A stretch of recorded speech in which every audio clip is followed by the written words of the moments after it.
अस्सलाम वालेकुम। इस वीडियो में हम कैश बजट बनाना सीखेंगे। कैश बजट बेसिकली किसी भी पीरियड का जो कि फ्यूचर पीरियड हो, जब आपको ये देखना हो कि एक पर्टिकुलर पीरियड में वो मंथ हो सकता है, वो एक क्वार्टर हो सकता है, तो उस मंथ या उस क्वार्टर में आप कितना कैश इनफ्लो एंड कितना कैश आउटफ्लो एक्सपेक्ट कर रहे हो, और eight the end of the period आप कितना कैश बैलेंस एक्सपेक्ट कर रहे हो। इसका फ़ायदा ये होता है कि जब एक बिज़नेस को वक्त से पहले पता चल जाता है कि उसके पास आने वाले पीरियड में कितना कैश की रिक्वायरमेंट आ रही है, या उसके पास कैश डेफिसिट होने वाला है या कैश सरप्लस आने वाला है, तो वो उसके लिए पहले से प्लानिंग कर सकेगा। यानी अगर सरप्लस आ रहा है तो उसके लिए इन्वेस्टमेंट अपॉर्चुनिटी ढूंढ लेगा, और अगर डेफिसिट आ रहा है तो उसके लिए कोई फाइनेंसिंग ढूंढ लेगा। सो अब हम ये देखते हैं कि कैश बजट बनता कैसे है। मैंने एक फॉर्मेट बनाया हुआ है यहाँ पर। ओपनिंग बैलेंस से स्टार्ट होगा। एनी पीरियड के शुरू में what do you expect to have a balance, cash balance कितना होगा, and then whatever receipts we expect, हम क्या रिसीट्स एक्सपेक्ट कर रहे हैं उस पर्टिकुलर पीरियड में। अब रिसीट्स के अंदर सब कुछ आ जाता है। उसमें आपकी कैश सेल्स आ जाएंगी, उसमें आपकी क्रेडिट सेल्स की अगेंस्ट कलेक्शन आ जाएगी, उसके अंदर आपकी अदर इनकम अगर कोई कैश में है वो आ जाएगी, अगर आपने कोई प्रॉपर्टी सेल की है उससे जो कैश प्रोसीड्स आएंगी वो, अगर आपने कोई लोन लिया है उससे कोई कैश आ रहा है, तो हर किस्म की जो भी कैश किसी भी तरीके से आ सकता है वो यहाँ पर आएगा। इसी तरह हर तरह की पेमेंट्स पेमेंट्स में कैश परचेजेस हो गई, पेमेंट फॉर क्रेडिट परचेजेस हो गई, पेमेंट्स फॉर अदर एक्सपेंसेस हो गए, आपने लोन रीपेमेंट की है, कोई प्रॉपर्टी परचेज किया, कोई इन्वेस्टमेंट की है, तो हर तरह की जो कैश आउटफ्लोज हैं या पेमेंट्स हैं वो आपने लिखनी है, और एंड में फिर आपके पास क्लोजिंग बैलेंस आ जाएगा। सो ये क्वेश्चन देख लेते हैं। Tomlinson company seeks assistance in developing cash and other budget information for May, June, and July. On April 30th, the company had cash of 5,500, account receivable 437,000, inventories of 309,400, and accounts payable of 133,055. The budget is to be based on the following assumptions. Each month's sales are billed on last day of the month. Customers are allowed a 3% discount if payment is made within 10 days after the billing date. Receivables are recorded at the gross selling price. यानी जो customer को invoice भेजी जाती है वो last day of the month भेजी जाती है। यानी अगर आप लेट्स से मई का महीना उठा लें तो मई की लास्ट डेट पे मई की सेल्स जो भी आपने क्रेडिट पे की होंगी और उसकी इनवॉइस आप भेजोगे लास्ट डे पे। तो ऑब्वियसली लास्ट डे पे अगर आप भेज रहे हो तो जो पेमेंट आपको मिलेगी वो उसके बाद ही मिलेगी, और उसके बाद का मतलब है नेक्स्ट मंथ से मिलना शुरू होगी। सो इस पर्टिकुलर इन्फॉर्मेशन से तो ये लग रहा है कि जिस महीने की क्रेडिट सेल्स होंगी उस महीने आपको उस महीने की क्रेडिट सेल्स में से कुछ भी नहीं मिलेगा, क्योंकि उसका बिल ही आप लास्ट डे पे भेजोगे और उसके बाद से आपको मिलना शुरू होगा। तो किसी भी महीने के अंदर अगर आपको रिसीट्स निकालनी होंगी कि क्रेडिट सेल से कितनी रिसीट मिल रही है, तो उस महीने की रिसीट उसमें नहीं होंगी, उससे पिछले महीनों की पेमेंट्स मिल रही होंगी। Customers are allowed a 3% discount if the payment is made within 10 days after the billing date. यानी अगर जिस दिन बिलिंग जो बिल भेजा जाएगा या इनवॉइस भेजी जाएगी उसके 10 दिन के अंदर अंदर पेमेंट होगी तो 3% डिस्काउंट भी मिलेगा। 60% of the billings are collected within the discount period. अब आप जरा देखिए सिचुएशन कि जिस महीने की सेल्स है, जैसे फॉर एग्जांपल अगर हम मई की बात कर लें, मई के महीना है तो मई के महीने की जो सेल्स आप करोगे क्रेडिट सेल्स, उसका बिल भेजोगे लास्ट डे ऑफ मई, और अगले मंथ से फिर कलेक्शन स्टार्ट होगी, लोग आपको पेमेंट वापस करेंगे, और अगले महीने की शुरू की 10 दिनों में जब आपको पेमेंट मिलेगी तो उसके ऊपर 3% डिस्काउंट दोगे, और अकॉर्डिंग टू द क्वेश्चन 60% जो है वो डिस्काउंट पीरियड के अंदर पे होगा। यानी मई की जो क्रेडिट सेल्स होंगी उसका 60% कलेक्शन जो है वो आपकी नेक्स्ट मंथ यानी जून के शुरू के 10 दिनों में मिल जाएगी, लेकिन उस पर आप 3% डिस्काउंट दे रहे होगे। इसी तरह जैसे मई की पेमेंट जून में मिल रही है तो अप्रैल की पेमेंट जो है वो आपको मई के शुरू के 10 दिन में मिलेगी। यानी अप्रैल की क्रेडिट सेल्स का जो 60% पोर्शन है वो आपको मई के शुरू के 10 दिनों में मिलेगी, और उस पर आप डिस्काउंट दोगे।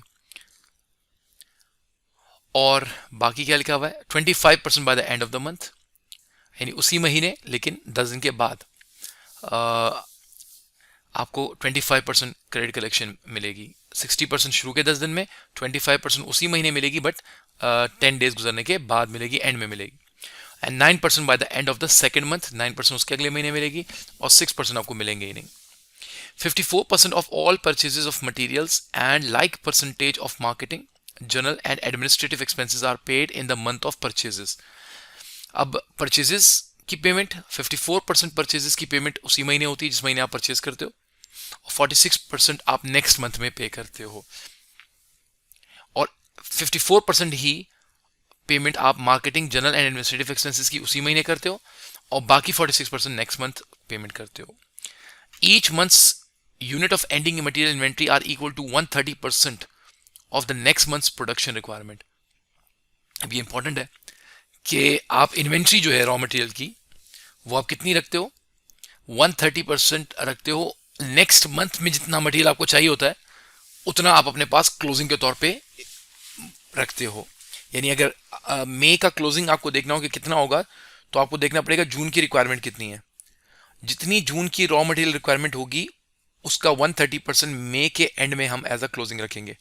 इसी तरीके से अगर हमें अप्रैल का क्लोजिंग देखना है कि अप्रैल का क्लोजिंग कितना है, जो कि ऑब्वियसली मई का ओपनिंग होगा, तो अप्रैल का क्लोजिंग हमें देखेंगे, तो अप्रैल का क्लोजिंग होगा मई की रिक्वायरमेंट यानी नेक्स्ट मंथ मई की रिक्वायरमेंट का 130%. इसी तरह हर महीने का क्लोजिंग स्टॉक निकलेगा. The cost of each unit of inventory is $20. Material का एक यूनिट $20 का है. Wages and salaries earned each month. अच्छा, अर्न में और पेड में फ़र्क है. कैश बजट में हम ये नहीं देखते कि हमारे पास सैलरी एक्सपेंस बना कितना है, हम ये देखते हैं हम पे कितना किया है. तो ये जो अमाउंट दी हुई है, ये जो पे दी हुई है कि अर्नड, ये याद रखिए, ये 38,000 है. यानी हर महीने हमारे पास जो सैलरीज बनती हैं, एक्सपेंस जो बनता है वो 38,000 का है. पेमेंट उसमें से कितनी करते हैं ये हमें देखनी पड़ेगी, क्योंकि कैश बजट में हमने देखना है कैश कितना जा रहा है. हो सकता है हमारे वर्कर्स ने हमारे पास $38,000 का काम किया हो और उनकी हमारे पर ये पेमेंट ड्यू हो गई हो, लेकिन हमने हो सकता है उस महीने पे नहीं किया हो और अगले महीने पे कर रहे हो. तो हमें पेमेंट देखना है कि पेमेंट कितनी हम किसी महीने में कर रहे हैं. Marketing, general and administrative expenses of which 2,000 is depreciation. और आपको पता है डेप्रिसिएशन नॉन कैश होता है, और non cash item cash budget में नहीं आएगा क्योंकि उसमें कोई कैश जाता नहीं है. Are equal to 15% of current month sales. यानी हर महीने की जो मार्केटिंग एंड अदर एक्सपेंसेस हैं वो उसी महीने की सेल्स का 15% होती हैं, लेकिन उसके अंदर डेप्रिसिएशन भी शामिल होती है जो कि हमें हटानी होगी. आगे देखते हैं. It's a quite lengthy question. Actual and projected sales are as follows. ये आपको सेल्स रेवेन्यूज दिए हुए हैं मुख्तलिफ मंथ्स के. Actual and projected material needed for production, और ये यूनिट्स में दिया हुआ है कि कितना कितने यूनिट्स मटेरियल के रिक्वायर्ड होंगे हर महीने में. यानी प्रोडक्शन जितनी भी आप करने जा रहे हो किसी भी महीने में, उसके लिए आपको कितना कितना रॉ मटेरियल चाहिए होगा वो आ रहा है. And accrued payroll at the end of each month is as follows. Labour wages वगैरह जो है उसका पेबल कितना कितना है हर महीने के एंड पर, तो वो भी दिया हुआ है. यहाँ से इस इन्फॉर्मेशन से हमें मदद मिलेगी कि हम कैश पेमेंट निकाल सकें जो वेजेस के अगेंस्ट हमने करनी है. So prepare cash budget for the month of May. So मई के महीने का हमें कैश बजट बनाना है. So let's start. सबसे पहले ओपनिंग. मई का ओपनिंग अप्रैल का क्लोजिंग होगा जो कि हमें गिवन है ऑन 30th अप्रैल. ये 30 अप्रैल यानी अप्रैल का and had a cash balance of 5,500. सो 5,500 ये आपके पास आ गया ओपनिंग बैलेंस. अच्छा, अब हम आते हैं रिसीट्स के ऊपर. रिसीट में सबसे पहले हम कैश सेल्स देखा करते हैं. इस सवाल में हमारे पास कोई कैश सेल्स नहीं है, सारी की सारी सेल्स जो है वो क्रेडिट पर है, तो इसलिए कैश सेल्स नहीं आ रही, तो सारी कलेक्शन क्रेडिट की होंगी. और जब हम क्वेश्चन पढ़ रहे थे तो मैंने आपको बताया था कि हम जिस महीने सेल करते हैं उस महीने के लास्ट डेट पे हम इनवॉइस भेजते हैं और हमें पेमेंट मिलना शुरू होती है नेक्स्ट मंथ से. सो अगर हम मई का बजट बना रहे हैं तो मई की इनवॉइस तो हमने भेजी ही लास्ट डे पे होगी और कलेक्शन स्टार्ट होगी जून में, तो इसलिए हम मई की सेल्स नहीं उठाएंगे, मई से पिछले महीने से स्टार्ट लेंगे. सो मई का पिछला महीना है अप्रैल, तो हम देखते हैं कि अप्रैल की जो सेल्स हमें मार्च में मई में मिलेंगी वो क्या है. एज यू ऑल नो कि जो भी अप्रैल में हम सेल्स करेंगे उसकी डेट, लास्ट डेट पे हम उसकी इनवॉइस भेजेंगे क्वेश्चन के मुताबिक, और लास्ट डेट पे जब हम भेजेंगे तो हमें कलेक्शन मिलना शुरू होगी नेक्स्ट मंथ यानी मई में मिलना शुरू होगी. सो मई में कितना कितना मिलेगा, यहाँ क्वेश्चन लिखा हुआ था 60% of the billings are collected within the discount period, और डिस्काउंट पीरियड है 10 days. सो मई के शुरू के 10 दिन में 60% अप्रैल में जो हमने सेल किया होगा उसका 60% हमें मई के शुरू के 10 दिन में मिलेगा. सो हमें देखना पड़ेगा कि हमारी अप्रैल की सेल्स हैं कितनी. So let's come to the April sales. ये रही अप्रैल की सेल्स है 363,000. ये आपने अप्रैल में क्रेडिट सेल्स की होंगी और लास्ट डे ऑफ अप्रैल पे आपने इसकी इनवॉइस भेजी होगी, और मई के शुरू के 10 दिन में हमें 60% इसका मिलेगा. सो 60% ऑफ 363,000 363,000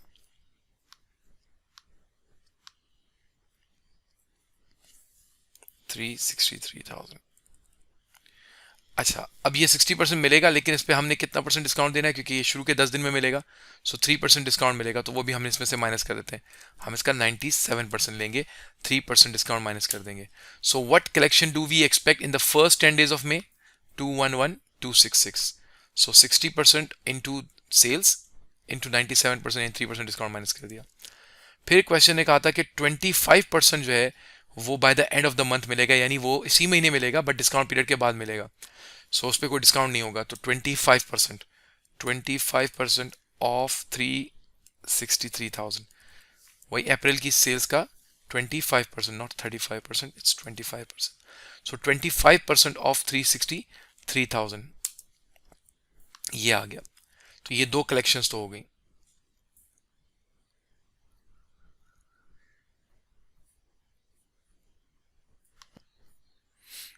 सो ये हो गया अगला। अच्छा, अब ये जो कैलकुलेशन है ये मैं उठाकर यहां पर ऐड कर रहा हूं, ताकि अप्रैल की पूरी सेल्स एक साथ ही आ जाए। सो समझाने के लिए मैंने एक्सेल में कर दिया था। सो अब मैं इसको एक साथ कर रहा हूं। तो ये वो पेमेंट है जो शुरू के 10 दिन ऑफ मई में मिलेंगी डिस्काउंट के बाद, और ये वो हैं जो 10 दिन के बाद मिलेंगी लेकिन मई में ही मिलेंगी विदाउट डिस्काउंट। सो ये टोटल कलेक्शन जो है ये अप्रैल की सेल्स की आपको मई में जो मिल रही है, और बाकी जो अप्रैल की सेल्स की कलेक्शन होगी वो यानी मई से भी आगे 9% जो है वो उससे आगे मिलेंगी। तो मजीद जो कलेक्शन है वो मई में नहीं होगी, अप्रैल की। अब आते हैं मार्च पे। अब मार्च की जो सेल्स हमने मार्च में की होंगी उसकी बिलिंग हमने की होगी लास्ट डेट पे मार्च के, और उसके नेक्स्ट मंथ के शुरू के 10 दिन में 60% मिलेगा, यानी अप्रैल के शुरू के 10 दिन में, जो कि हमारे साथ इस वक्त कनेक्टेड नहीं है क्योंकि हम मई का बजट बना रहे हैं। और 25% भी अप्रैल में ही मिलेंगी, जैसे यहाँ पर हमने अभी अप्रैल की मई में दिखाई थी, इसी तरह मार्च वाली अप्रैल में मिली होंगी। लेकिन मार्च का जो तीसरा हिस्सा है 9%, वो by the end of the second month है, यानी मार्च के बाद वाले के बाद महीने में, यानी मार्च के बाद अप्रैल और अप्रैल के बाद मई। और हम भी चूंकि मई का ही बजट बना रहे हैं तो हम यहाँ दिखाएंगे उसको कि मई में जो मिलेंगे। So it's 9%, but 9% of what? 9% of March sales. तो मार्च की सेल्स के पास जाना पड़ेगा, और मार्च की सेल्स है 354,000। 354,000। सो ये वो पेमेंट है जो जो सेल्स आपने की थी मार्च में और आप कलेक्ट कर रहे हो मई के महीने में। सो ये टोटल कलेक्शन हो गई। इसके अलावा क्वेश्चन में हमें कोई लोन लेने की बात नहीं की गई है, कोई अदर इनकम नहीं बताई गई है, कोई कैश सेल्स नहीं है, तो बस ये टोटल रिसीट्स हो गई ड्यूरिंग द पीरियड। अब आते हैं पेमेंट्स पर। अब पेमेंट्स में सबसे पहले मैंने मार्केटिंग और जनरल एंड एडमिनिस्ट्रेटिव एक्सपेंसेस की बात की है, और क्वेश्चन ने कहा था कि इस दो हिस्सों में पेमेंट होती है। 54% सेम महीने में पेमेंट होती है 54%, और बाकी 46% नेक्स्ट मंथ में होती है। तो पहले हम मई की देख लेते हैं 54%, और मई की जो बाकी 46% है वो मई के बाद यानी जून में होंगी, जो हमने नहीं उठानी है। लेकिन जो अप्रैल की 46% पेमेंट है जो अप्रैल के बाद यानी मई में होनी है वो हमने उठानी है। तो पहले मई की बात कर लेते हैं।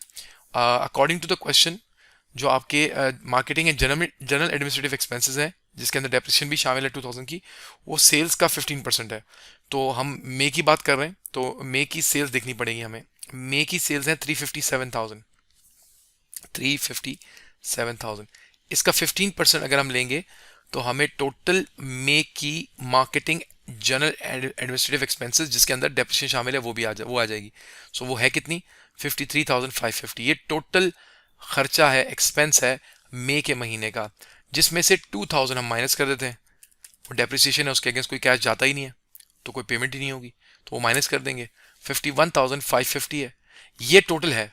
बट क्या हम टोटल एक ही महीने में पे करते हैं? नो, यहाँ लिखा हुआ है क्लियरली 54% जो है वो हम मार्केटिंग वगैरह का सेम मंथ में पे करते हैं। तो हम इसका 54% लेंगे, इसको ब्रैकेट में लिखते हैं और फिर बाहर इसका 54% लगा देता है कि पहले वो 2000 माइनस कर दे फिर उसका 54% ले। सो 54% ले लिया। सो 54% ये है, और रिमेनिंग जो है वो मई के बाद यानी जून में पे होगा, जो हमने अपने मई के बजट में तो ऑब्वियसली नहीं दिखाना। अब जो अप्रैल की 54% पेमेंट है वो तो अप्रैल में हो जाएंगी, बट अप्रैल की 46% नेक्स्ट मंथ यानी मई में होंगी, वो हमने यहाँ दिखानी है क्योंकि हम मई का ही बजट बना रहे हैं। सो अप्रैल अप्रैल की सेल्स हैं 363,000, 363,000 इंटू 15%, और इसमें से 2,000 भी माइनस कर देंगे क्योंकि अप्रैल के महीने की भी टोटल कॉस्ट में 15% जो है वो 15% के अंदर 2,000 का जो डेप्रिसिएशन है, और इसका जो 54% है वो पिछले मंथ पे हो गया होगा, और जिसका 46% है वो इस महीने पे हो रहा होगा। ये रहा। सो मई की महीने की 54% भी ले लिया, और अप्रैल के महीने की जो रिमेनिंग अमाउंट है जो मई में पे होनी है वो भी ले लिया हमने। अब आते हैं वेजेस पेड के ऊपर। आपको क्वेश्चन ने बताया हुआ कि हर महीने $38,000 का काम वर्कर्स हमारे पास करते हैं और उनकी सैलरी बनती है, लेकिन हमें पेमेंट कितनी करनी है वो हमें देखना है। उसके लिए हमें थोड़ा सा पेबल्स की तरफ जाना पड़ेगा। ये रहा क्वेश्चन, ये कह रहा है कि जो मई का एंड है उसमें $3,300 की पेबल अभी भी आपके ऊपर है, और जब मंथ स्टार्ट हुआ था यानी अप्रैल का एंड की बात कर लें या मई की शुरू की बात है, तो अप्रैल का एंड है 2900, यानी आपके पास वेजेस पेबल था 2900 अप्रैल के एंड में, जो कि यानी मई के शुरू में आपके ऊपर पेबल था। तो 2900 का पेबल आपके ऊपर था जब आपका मंथ स्टार्ट हुआ था मई के शुरू में, और फिर ड्यूरिंग द मई लोगों ने $38,000 का मजीद काम किया आपके पास। ये पहले से 2900 आपके ऊपर ड्यू थे, 38,000 का मजीद काम किया। अब टोटल जो आपको पेमेंट करनी थी वो इन सबको करनी थी, और अगर आप ये पूरी पेमेंट कर देते तो आपके पास एंड में कोई लाइबिलिटी नहीं होती। लेकिन चूंकि क्वेश्चन ये कह रहा है कि मई के एंड में, एट द एंड लिखा हुआ है ना, eight the end of each month, तो मई के एंड में आपके ऊपर अभी भी 3300 की लाइबिलिटी है। इसका मतलब ये जो टोटल पेमेंट आपके ऊपर ड्यू हो रही है पूरे महीने में, इसमें से अभी भी 3300 आपके ऊपर लाइबिलिटी है। इसका मतलब आपने वो 3300 पे नहीं किया, लेकिन बाकी इसका मतलब आपने पे कर दिए हैं।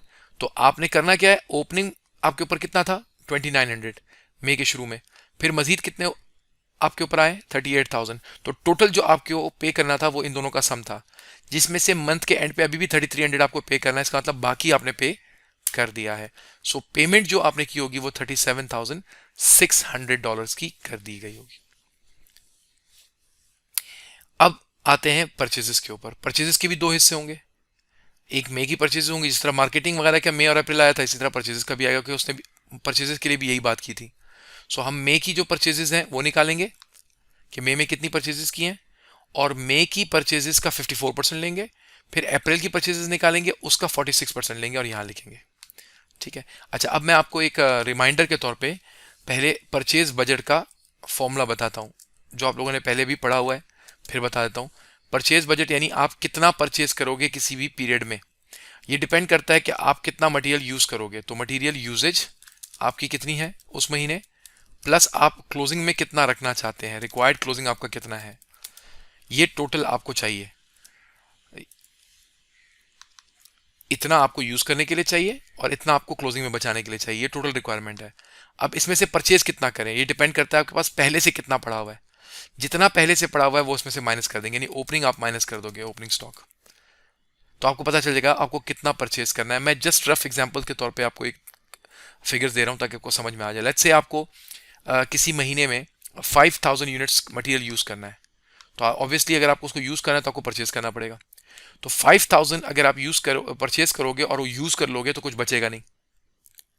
तो अगर आप चाहते हो कि 2,000 केजीज मंथ के एंड पे बच भी जाएं, तो थोड़ी देर के लिए सोचे कि अगर किसी भी महीने मुझे 5,000 केजीज यूज करने के लिए चाहिए और 2,000 केजीज बचाने के लिए चाहिए, तो टोटल मुझे कितना परचेज करना पड़ेगा 7,000, ताकि 5,000 मैं यूज कर लूं और 2,000 बचा लूं, तो ये टोटल रिक्वायरमेंट होगी 7,000। और अगर आपको कोई ये बता दे कि 7,000 में से अभी भी हमारे पास पहले से ही मंथ के शुरू में ही 3,000 पड़े हुए, तो फिर ऑब्वियसली आपको 7,000 परचेज करने की जरूरत नहीं है। आपको 7,000 की तो टोटल रिक्वायरमेंट है, 3,000 अगर ऑलरेडी पड़े हुए हैं तो आपको 4,000 परचेज करना पड़ेगा, यानी ओपनिंग आपको माइनस करना पड़ेगा। That's the purchase budget formula. तो अब हमें करना ये है कि पहले मई की परचेजेस निकालेंगे, मई, फिर अप्रैल की परचेजेस इसी फॉर्मूले से। तो उसके लिए मुझे देखना पड़ेगा कि मेरी जो मई की यूजेज है एक्सपेक्टेड वो कितनी है। यहाँ actual and projected material needed for production, मई मई 11,900। सो 11,900 मेरी मई में यूजेज होनी है जो मुझे परचेज करनी पड़ेगी, प्लस मैं चाहता हूं कि मैं अपने पास क्लोजिंग भी रखूं, और क्लोजिंग उसने कहा था यहां पर कि आपको अगले महीने की 130% को एज अ क्लोजिंग रखना है, 130% of the next month. So next month, मई का नेक्स्ट मंथ कौन सा है? जून। और जून में आपको रिक्वायरमेंट है 11,400, लेकिन वो कहता है 11,400 नहीं, जो भी अगले महीने की रिक्वायरमेंट है उसका 130%, यानी 130% ऑफ जून रिक्वायरमेंट 11,400। सो इतना आपको क्लोजिंग में रखना है और इतना आपको यूज करना है। तो टोटल आपकी रिक्वायरमेंट मई में कितनी है? 26720। अब हमें देखना ये कि मई के शुरू में हमारे पास स्टॉक पड़ा हुआ कितना है, वो हम माइनस कर देंगे क्योंकि वो ऑलरेडी पड़ा हुआ है, बाकी हमें परचेज करना पड़ेगा। अच्छा, अब मई का ओपनिंग बेसिकली किस महीने का क्लोजिंग होगा? सोचिए, मई का ओपनिंग किस महीने का क्लोजिंग होगा? अप्रैल का। सो अप्रैल का क्लोजिंग देख लेते हैं कितना है, यहां से मैं कैलकुलेट करके बताता हूं। अप्रैल क्लोजिंग, जब मैं अप्रैल का क्लोजिंग निकालूंगा तो क्वेश्चन के मुताबिक अप्रैल का क्लोजिंग अगले महीने का 130% होगा, नेक्स्ट मंथ का 130%। तो अप्रैल का नेक्स्ट मंथ मई है, तो हमने अपने पास अप्रैल के क्लोजिंग में मई का 130% रखना है। तो मई में हमें यूज करना है 11,900, इसका 130%। तो that's a closing stock for April which is opening for May. तो ये मई के शुरू में हमारे पास ऑलरेडी पड़ा हुआ है, तो ये हम इसमें से माइनस कर देते हैं, माइनस दिस। अच्छा, ये माइनस कर देंगे। सो 11250 मई की परचेजेस हैं, और ये यूनिट्स में है, और एक यूनिट जो है वो $20 का है। तो टोटल वैल्यू ऑफ परचेजेस जो है ना, वो 20 से मल्टीप्लाई करके आ जाएगा। सो मई परचेजेस की टोटल वैल्यू है $225,000। अब अप्रैल की बारी है, सेम अप्रैल के लिए भी ये करेंगे। अप्रैल की यूजेज विच इज 12,100 प्लस अप्रैल का क्लोजिंग जो कि हमने यहाँ निकाला हुआ है, दोबारा निकालने की जरूरत नहीं है, ये ऐड कर लेंगे। टोटल ये चाहिए। अब इसी तरह अप्रैल का ओपनिंग माइनस करना है, और अप्रैल का ओपनिंग जो है वो किसका क्लोजिंग है? अप्रैल का ओपनिंग किसका क्लोजिंग है? अप्रैल से पिछले महीने का, यानी मार्च का। तो मार्च क्लोजिंग निकाल लेते हैं जिस तरह अप्रैल का निकाला था। तो मार्च का क्लोजिंग बेसिकली नेक्स्ट मंथ का 130% होगा, क्लोजिंग होगा 130%। तो मार्च का नेक्स्ट मंथ अप्रैल है, अप्रैल में 12100, इसका 130%। ये वो यूनिट्स हैं जो आप मार्च के क्लोजिंग में रखेंगे और अप्रैल का ओपनिंग होगा, और इसको आपने यहां पर अप्रैल वाले में से माइनस करना है, ये माइनस करना है 11840, यानी ये परचेजेस आपने करनी है अप्रैल में, और इनकी वैल्यू क्या बनती है? इसको 20 से मल्टीप्लाई कर देते हैं, 236,800। अब बजट में आते हैं। यहाँ पर क्वेश्चन के मुताबिक जितना भी आप मई में परचेज करोगे उसका 54% पे करोगे मई में, और 46% पे करोगे नेक्स्ट मंथ में। तो नेक्स्ट मंथ को तो हमने उठाना नहीं है, तो 54% उठा लेते हैं। और इसी तरह अप्रैल का जो 54% है वो आपने तो अप्रैल में पे कर दिया होगा, लेकिन जो बाकी 46% होगा वो आप मई में पे कर रहे होंगे, और हम मई का बजट बना रहे हैं तो हमें यहाँ पर लेना पड़ेगा 46%। ये आ गई परचेजेस के अगेंस्ट पेमेंट्स। अब टोटल पेमेंट्स होंगी इन सबका सम, ये आ गई टोटल पेमेंट्स। और हम कोशिश करते हैं इसको माइनस में लिखते हैं, तो इक्वल टू की जगह माइनस का साइन लगा देते हैं। ये एक्सेल काम करता है इस तरह कि अगर इज इक्वल टू की जगह माइनस का साइन लगा देंगे तो भी इसको एज अ फॉर्मूला ही लेगा वो। सो माइनस में दिखा दिया। अब हम देखते हैं कि क्लोजिंग बैलेंस क्या होगा। हमारे पास मई के शुरू में 5500 बैलेंस पड़ा हुआ है, ड्यूरिंग द मई हम एक्सपेक्ट करें कि इतना कैश आएगा, और टोटल पेमेंट्स L15 में लिखी हुई हैं वो हमने माइनस कर दी, यानी 31992 माइनस कर दिया। तो closing balance at the end of the May we expect to be 19384। ये हमारा एक्सपेक्टेड क्लोजिंग बैलेंस है मई के महीने का। So this is how cash budgets are prepared. अब कैश बजट हर सवाल का उस सवाल के सिचुएशन के हिसाब से बनेगा। आपको सवाल को गौर से रीड करना है कि कंपनी कैसे कैसे कैश रिसीव करती है, उसके पास सोर्सेज ऑफ कैश हैं क्या, और वो पेमेंट्स जो है कैश की कौन कौन सी करती है, उस तरीके से फिर आपका कैश बजट बन जाएगा। So thank you for watching, bye bye.